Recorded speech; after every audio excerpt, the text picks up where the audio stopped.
place, somewhere that's supposed to be and feel like your home? My name is Victoria. On August 5th, 2009, I was brought into this world by two Venezuelan parents here in Montreal. Many of us here today are children of immigrants or immigrants ourselves. For some, this means growing up speaking a totally different language at home than the one we speak at school. Some parents might choose to continue speaking their native language at home. However, if they don't, it could affect their child's knowledge and appreciation for their family's culture. It could also mean experiencing culture shocks around others, simply because you were raised with different values and customs. For me, it was a little bit of everything. When my parents made the decision to leave Venezuela for better opportunities, Canada became our new home. Compared to other Venezuelans, we had it easy. My parents made the decision to leave for family, whereas other Venezuelans were forced out of the country for a better chance at survival. When I started elementary school here in Montreal, I immediately felt out of place, as there was nobody I could relate to. Some kids wouldn't want to talk to me for being too Spanish, and other kids wouldn't want to leave me alone because they wanted me to teach them Spanish. I had no in-between. I felt so frustrated that I wasn't Canadian enough and that I didn't fit into their norms. For example, in elementary school, most of the kids around me ate hot lunches. When I asked my mom for hot lunches, I was given the very famous line of, "There's food at home." I was also never allowed to go to school with any kind of rip or stain on my uniform, no matter the size, because my dad always reminded me that school is my occupation, and I won't be respected if I don't dress like it. All of these differences between Canadian and Venezuelan culture made me push myself to learn Canada's language and values, and quickly I realized that I was losing my own. This happens to 1 in every 4 first-generation kids. There are some kids who are simply not taught their ethnic language at home, or like me, lost it with time. To me, losing my language meant losing a part of myself, my identity. Subsequent to losing most of my Spanish, I rarely talked to family members like my grandparents because I couldn't find the words to express myself or answer their questions. This is when I learned how important my culture is and why I should never forget my roots.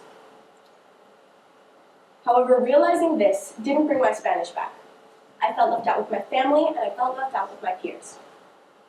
From then on, I always reminded myself of my heritage to mask the feeling of now not being Venezuelan enough.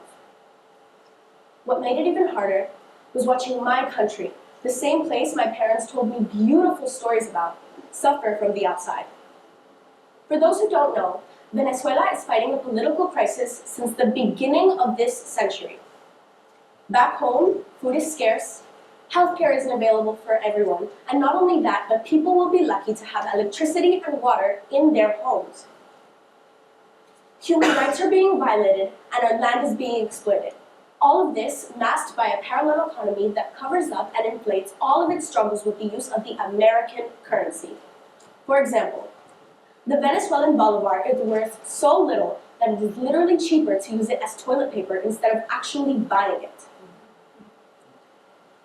Standing by while all this was happening made me feel like a bad person for not doing anything to help, even if there wasn't much I could do at such a young age. Around that time, my parents started taking part in an organization that sent essentials like medical equipment, food, and clothes to hospitals and care centers in Venezuela called SOS Venezuela-Montreal. This was a branch of the Canada-Venezuela Democracy Forum. We would go to an undisclosed location every weekend to send boxes to people who weren't getting the support they needed from their national government. For 2 years, we did everything we could to help.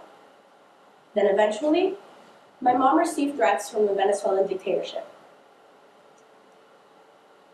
This stopped us from continuing the organization, and it also stopped us from ever returning home safely.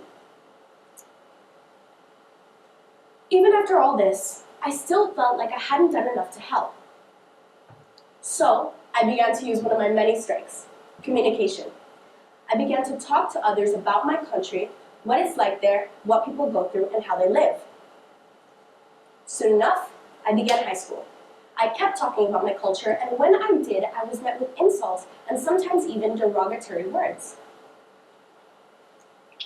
However, none of this stopped me from continuing to express myself and being the same proud woman that I am becoming. Along the way, I have met more and more people that share my culture or similar heritages, or even the same struggles. Like my best friend Isabella, who just moved here from Venezuela last year. She taught me more about my country, she helped me improve my Spanish, and not only that, but she also helped me feel comfortable and confident with my identity as a Venezuelan-Canadian. This is just one example of how culture can unite people. Looking back on all the lessons that I've learned trying to find my identity, I have found that for some people, it may not be an art or a sport that makes them who they are, but it could be anything else. For me, it's my heritage. What matters is that you never forget where you came from, the obstacles along the way that brought you to where you are now and who you are becoming.